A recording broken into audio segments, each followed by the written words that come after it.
Yung North-South Commuter Railway Project, yung Tutuban hanggang Malolos, ay 61% na kumpleto. Ang North-South Commuter Railway Extension Project, Malolos to Clark, ito, 56.5% na tapos na.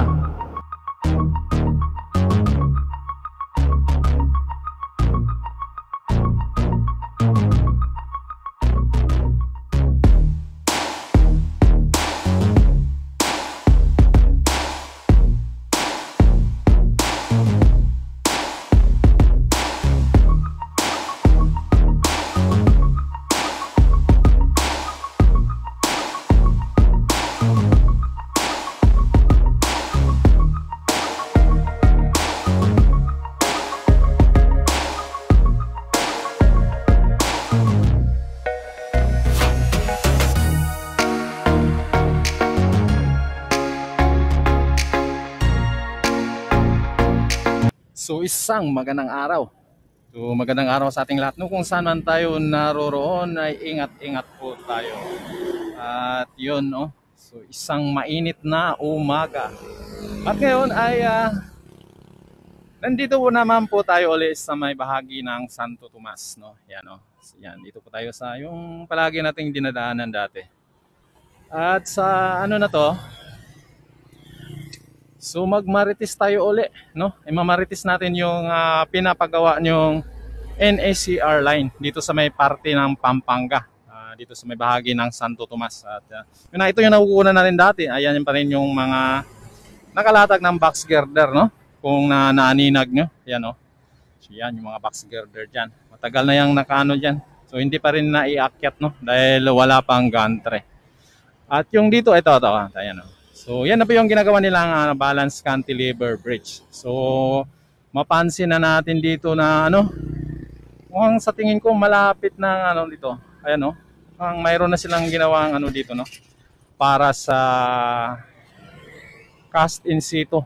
So itong isang poste na to ay mukhang umaabot na dito sa ginagawa nilang cast in situ.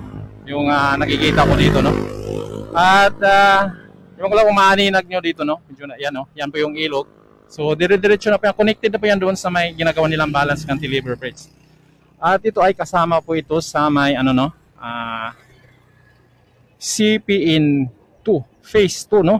Malolos Clark Railway Project. So, kasama na ito sa may, ano, CPN 2. At ginagawa naman ito ng, ano, no? Acciona Dilem Joint Venture. Yun. So yan yun ang ano nila, no. At kung makita nga natin dito,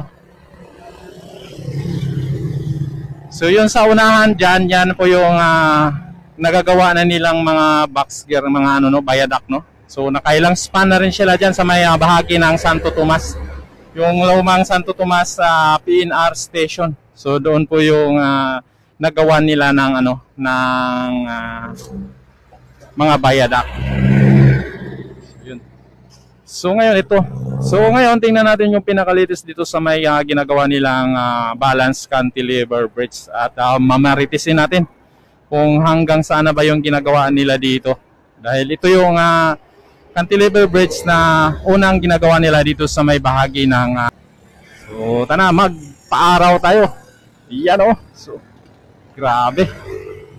Sa itsura pa lang talagang malinis na malinis yung kalangitan. So ibig sabihin yan, talagang masaya ang araw dito. Walang magiging harang-harang sa magiging araw ngayon, no? Wala man lang kaulap-ulap. Yan, no? Kitang-kita natin dito yung kalawakan. Walang kaulap-ulap. Yan, no? So ibig sabihin yan, talagang masakit ang init. Kaya ingat-ingat po tayo ngayon. Yung ibang mga estudyante ngayon ay walang pasok dahil sa sobrang init ngayon sa mga panahon ngayon. So yun. At sinasabi nga itong Malolos Clark Railway Project ay sinasabi nga ng presidente na nasa 56% na. Hindi ko lang alam kung anong ibig sabihin niya ng mga percent na yun, no?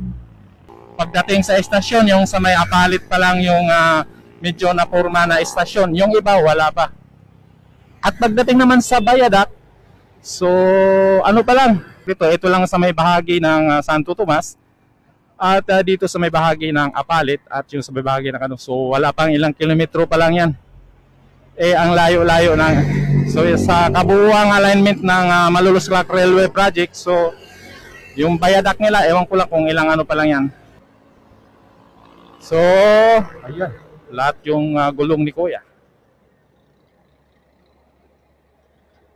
So ngayon papakita ko lang sa inyo yung bahagi dito sa may Santo Tomas, yung pinaka-latest dito sa ginagawa nilang balance cantilever bridge dahil at saka yung mga ongoing paggawa nila ng mga poste, no?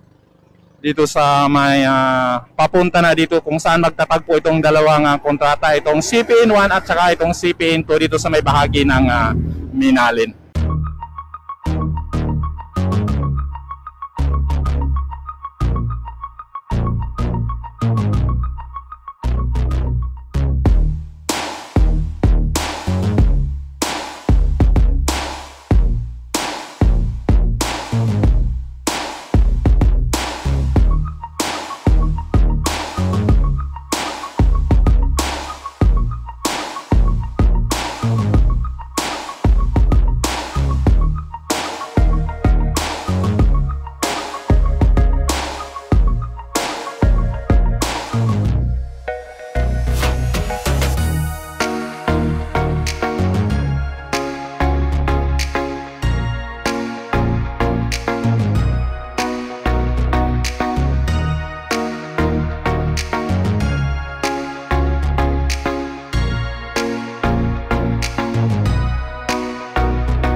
I'm a human being, cover them with tattoos so you can't see.